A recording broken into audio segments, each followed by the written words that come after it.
Well, this has been an awesome week. Today's the last day of trading on my traveling trading station here in the Caribbean. I am so glad that I bought a new computer when I got here. Obviously, I had two choices, either not to trade this whole week or to buy a new computer since I left my charger at home and I couldn't find a replacement charger down here. Anyways, long story short, that new computer paid for itself times 35. Let's say I'm up about $35,000 in the last 5 days, and the computer was like $1,000. So yeah, it was worth it. Got that new computer set up pretty quickly, installed Lightspeed.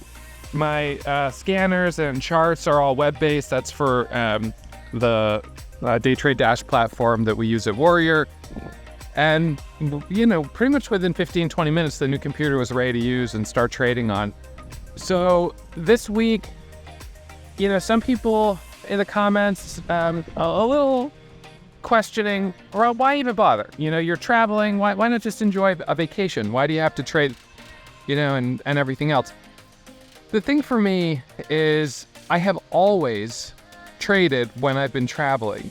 The reason is fairly simple. It's not hard.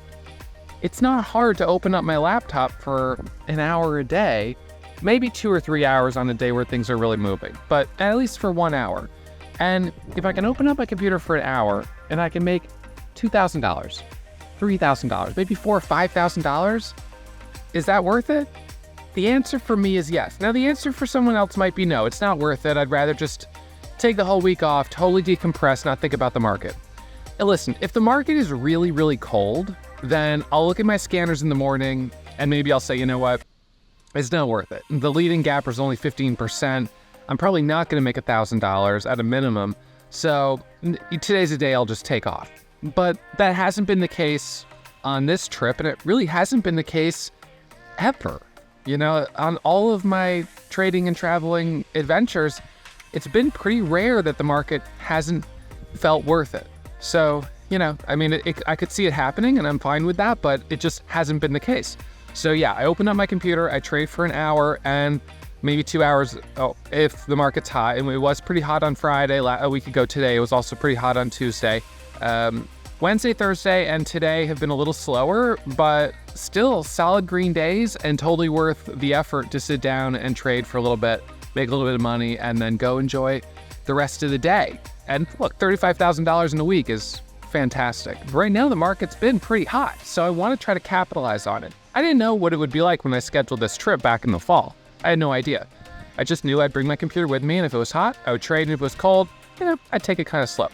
So this morning, when I first looked at the scans at, gosh, it was early. It was about 6:30, maybe even 6 a.m. I sort of felt like we had two stocks that were up a bit. We had Lunar, LUNR, and then there was a penny stock. And I looked at both of them and I was like, no, I'm not sure if, I don't know if these are going to be really hot enough for me. I don't know. I'm not sure. So I was kind of non-committal. I was like, I don't know. Maybe I'll open up my computer in like half an hour and see what things look like.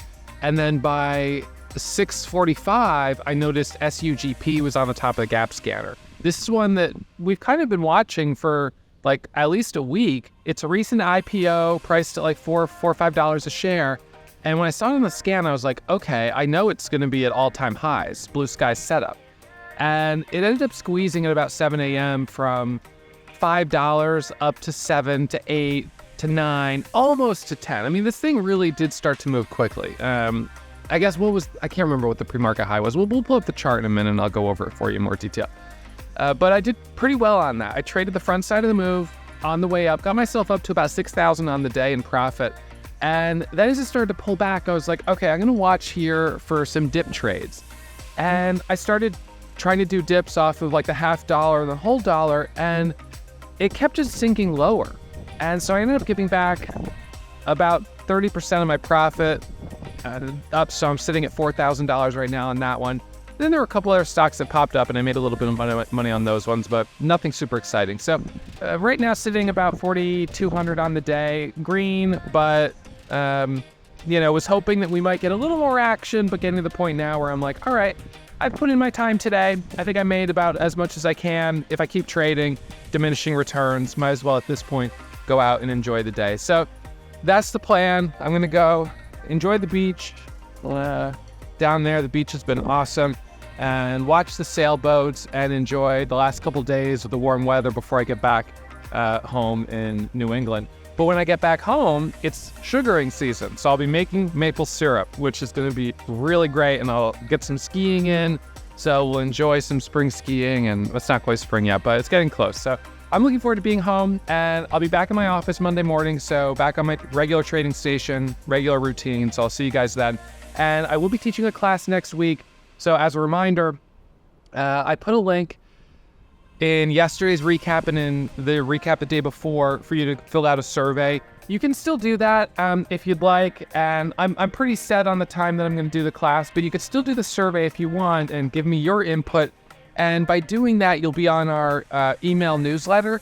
So we'll send you the email with the date and time that I'm going to do next week. So I'm going to teach a class next week talking about my strategy for how I scale up and get aggressive when the market's hot, which is what I was able to do here in February to have such a great month.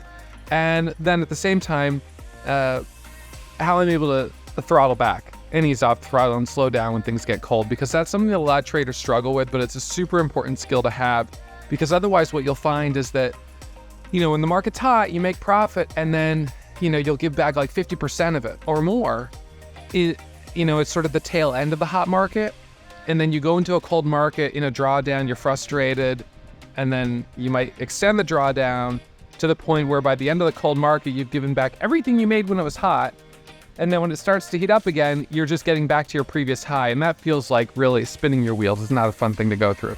So I want to teach you how I do things a little bit differently, how I learned from making those similar mistakes. And now I'm able to make progress when it's hot, minimize my drawdowns when it's cold, and then basically idle right near my all-time highs until things start to pull away again, which is why my account, as of right now today, is at all-time highs, the highest it has ever been. Well, I guess $2,000 off the high if you include the 6,000 peak and where I'm at 4,200 right now. But when I finish today, it'll be higher than it's ever been. So anyways, let's jump onto the screen share and start breaking down the trades from today. Okay, so first trades today were on SUGP. This one popped up at about 640.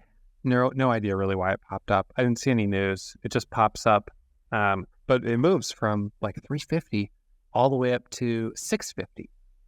Pretty impressive. Okay, it pulls back, and then pretty much right at 7 a.m., it breaks VWAP. This is when retail traders come online. So all of a sudden, retail traders jump on it, and we got this squeeze. And I traded in the move. The spreads were a little big. The volume was a little light. So I wasn't super aggressive or super confident on it, especially with no news. I was just like, I don't know about this. But, let's see what it can do. And so I got a couple of trades as it moved up here. My first trade, let's see, if I go back to the beginning, was at actually $5.75. Squeezes up to $6. Let's see, that was right in here. I bought this pullback right in here. We got the move up to 6, pops up here to 5.95, breaks to 6. But notice these topping tails. So it's sort of pop and then pull back, pop and then pull back. And then it broke 620 and rips up to 7. And I traded that and then got a really nice dip here on this pullback off of 650. So like this dip was picture perfect. It then rips up to 750, goes up to a high of 8, pulls back, ends up hitting a high of $8.88. That was our high day. We did have a double top here at 8:30. And it was actually in here that I sized up for the breakthrough 9, and it flushes down, gave back 1,500 off the top. So at that point went from up 6 to up, 4,500. And then down in here, tried to do dips. We got a pop back up here, got myself back to up 5, then tried to do a dip off 750. It doesn't hold, it flushes. Then try to do a dip off 7, it doesn't hold. Flushes again. So I ended up giving back some profit. off the top. At one point was up only about 2,500 on it. And then as it came back up here and broke through VWAP, I got a couple of scalps in this area and a little scalp on this break of 750 up to 8. And the high here was 818. So anyways, it wasn't super easy to trade. There was a lot of selling. Interestingly, there were also a lot of ADFN orders, which are used by JP Morgan. Just kind of odd. I'm not really sure exactly why there were so many of those sell orders going through. But well, buy and sell, both sides. Just a lot of ADFN orders going through, especially as we came closer to the open. So that was SUGP. Unfortunately, all things considered, it's not holding up super well. Had a couple of halts, but it's pulled back. So right now, I'm not interested in it anymore. Kind of the easy move was a fairly short window, and then it got difficult. So that was SUGP.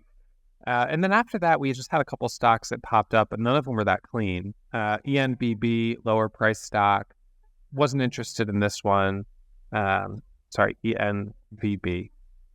Wasn't interested in this one. I just could tell it was going to be difficult. Pops, reverses, BDRX, similar, pop, reversal. Lost $169 on BDRX. No big deal, but a small loss. UAVS, jumped on this one. Again, a pop and a reversal. Only made 300 on it. I was up 600, but took a dip off of 2, and it just came lower. So that was kind of the theme today. Nothing has been really holding super, super well. It's been a lot of pops and drops.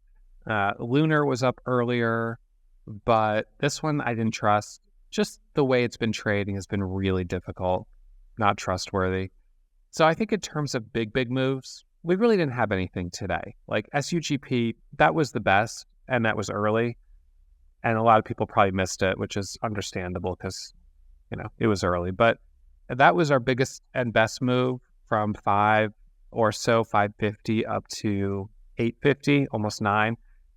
And everything else was sort of slow. I was really hoping we might see something more exciting, but we didn't. So in terms of biggest gainer right now is only 68%, a far cry from the 200, 300% gainers we were seeing at this time on previous days this week and last week. So it's definitely a little cooler today, but nonetheless, I mean, look, if we have one stock each day that gives me that kind of opportunity, I'm happy with that. And this is pretty much the same as where I was yesterday and the day before. 3,000-4,000 a day. Really can't complain about that. That's very, very good. So that's where I sit here. Right now it's about 10 a.m. I just don't see any reason to keep trading. I think the window is closed today for me. Of course, there's a lot of time in the day, and maybe there'll be something that opens up. I see some like SNCR. Talked to a couple other traders yesterday who said it just got very slow in the afternoon. There was no volume. So if you ended up going red, there wasn't much chance to recoup those losses, unfortunately. So probably worth being aware of that and trying to finish the week strong and not put yourself in a position where you might dig a hole at the end of the week and not really have a chance to recover and recoup those losses when things get slow. When the volume tapers down, now you're losing just on the spread. There's not enough volume. You buy the ask, you sell the bid, you lose 15 cents. It's just not easy. I saw VRM pop up earlier, Vroom. This one, easy to borrow, but the higher flow, no interest in that either. And NVIDIA, obviously strong. Overall market, still doing well. This is, we're in a bull market right now. I mean, this is really, we've got a strong market. And naturally, NVIDIA and AI stocks are leading the way in a large part. But it's good to see that the overall market is surging up. I'm seeing headlines, each day about market hitting new highs and this and that. So I think that's it makes sense that that's putting us in a position where we're seeing a lot more traders coming into the market and wanting to try to participate because things are moving. We're seeing some action. So anyways, looking forward to next week. I'll be back at it bright and early on Monday morning, and we've got class that'll happen next week. So make sure you're on the email newsletter. Feel free to put in your vote for the best time for a class, a live class next week. And I'll see you. I'll see you then. I'll see you back at it. Reminder as always, trading is risky. My results aren't typical, so take it slow, manage your risk, and I'll see you back here on Monday. Enjoy the weekend. See you on Monday.